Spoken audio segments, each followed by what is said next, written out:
और ये सबके साथ रहती है। जितने भी आप बैठे हुए हो सबको पता ही होगा, जब ये शरीर थक जाता है या आप सोते हो या जाते हो अपने बिस्तर के ऊपर, तो लेटते हो, सोचते नहीं कि नींद आ जाए, नहीं, अपने आप ही निंद्रा आ जाती है। कितने भी सुख भोग हों, कितना भी कुछ भी खाने पीने का हो, भोगने का हो, लेकिन एक समय ऐसा आता है कि ये शरीर आराम मांगता है, निंद्रा मांगता है कि ये सो जाए।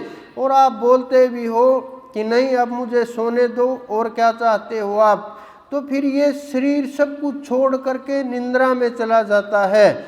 तो ये बचपन से ही होती है। फिर जवानी में थोड़ा माहौल तैयार किया जाता है। पहले माता पिता संभाल करके माहौल तैयार करते थे, कहीं बच्चे को आवाज़ सुनाई न दे जाए, कहीं गर्मी ना लग जाए, कहीं सर्दी ना लग जाए, कहीं वस्त्र ना इधर उधर हो जाए, कहीं बच्चे को किसी का इधर उधर से हाथ ना लगा दे, पूरा ध्यान रखते थे। और पालने के अंदर झुलाते रहते थे, हिलाते रहते थे, और लोरी सुना करके किसी भी प्रकार से सुलाते थे।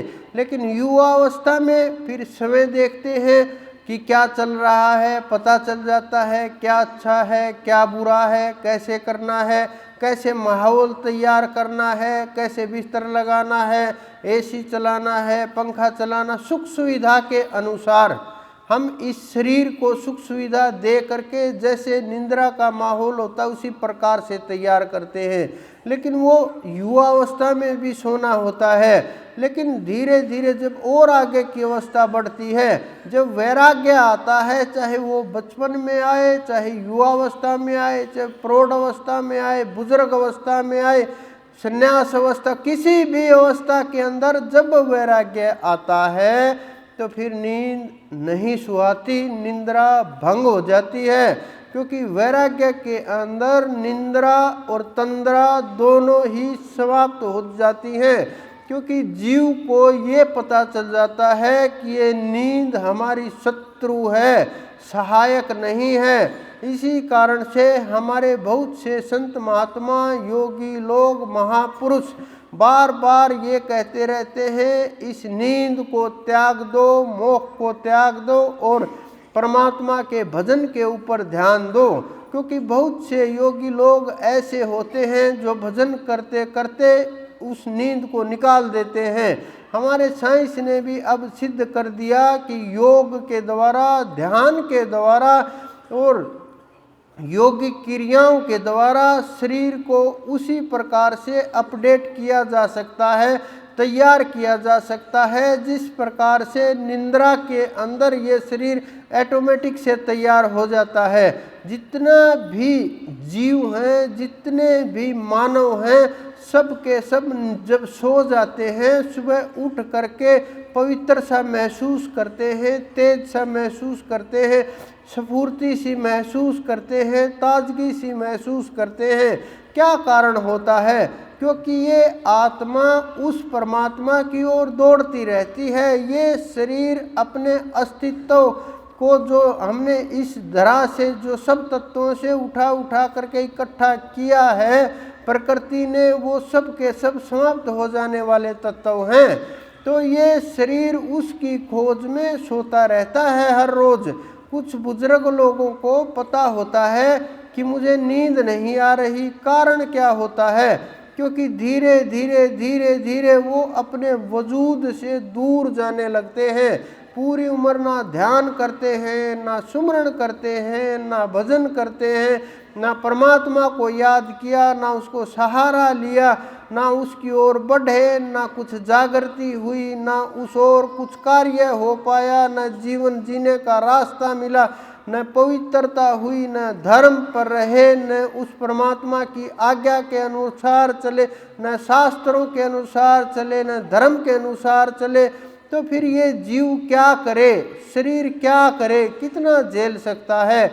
इसको एनर्जी की आवश्यकता होती है, इसको ताकत की आवश्यकता होती है। वो किसी प्रकार से भी मिले, कैसे भी मिले, इस संसार के अंदर अनेकों प्रकार की ऊर्जाएं हैं, लेकिन मुख्यतः दो ही ऊर्जाएं हैं। एक तो परमात्मा के नाम की ताकत होती है, पवित्रता की ताकत होती है, एक आसुरी शक्तियां होती हैं। लेकिन जो आसुरी शक्तियां होती हैं वो कुछ देर के लिए होती हैं, अच्छा करने के लिए नहीं होती, वो जीवों को कष्ट देने के लिए होती हैं। लेकिन बहुत से लोग ये सोचते हैं कि हमारा अच्छा हो जाए, चाहे संसार का कितना भी बुरा हो, कितना भी गलत हो, हमें कोई फर्क नहीं पड़ता, चाहे ये जीव जिए मरे, रहे ना रहे, परेशान हो, कुछ भी हो, लेकिन हमारा अच्छा होना चाहिए। इतना सोचने से अच्छा नहीं हो सकता, ना किसी का भला हो सकता है, ना किसी को प्राप्ति हो सकती है। हाँ, अगर हम अपने कर्म से गिरे, अपने धर्म से गिरे, अपनी मर्यादाओं से गिरे, वहाँ तक नहीं पहुँचे, भजन नहीं किया, सुमरण नहीं किया, उस मार्ग पर चलने का प्रयास नहीं किया, तो फिर सारा रास्ता और हमें कुछ भी नहीं मिला।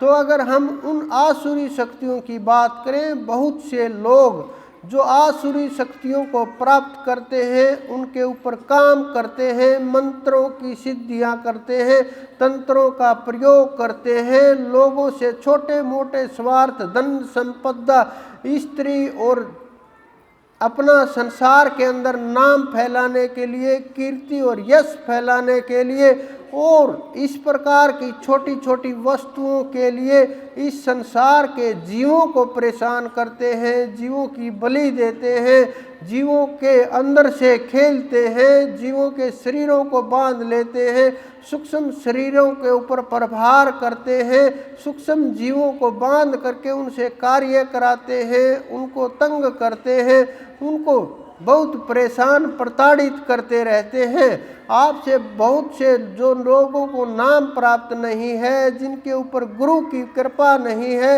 इस संसार के अंदर ऐसे बहुत से जीव बंधे हुए हैं जिनको एहसास तक नहीं है कि हमारा सूक्ष्म शरीर बांध लिया गया है और हम उन्हीं के अधीन हो चुके हैं, उनके अनुसार चलते हैं, उन्हीं के अनुसार खेल खेलते हैं। इस प्रकार के ये बहुत गहरे रहस्य हैं। लेकिन नाम के साधक के आगे, नाम की दौलत के आगे, नाम की ताकत के आगे ये शैतानी शक्तियाँ टिक नहीं पाती और बिखरने लगती हैं, छटपटाने लगती हैं और वो बंधन टूट जाते हैं, कोई रोक नहीं सकता।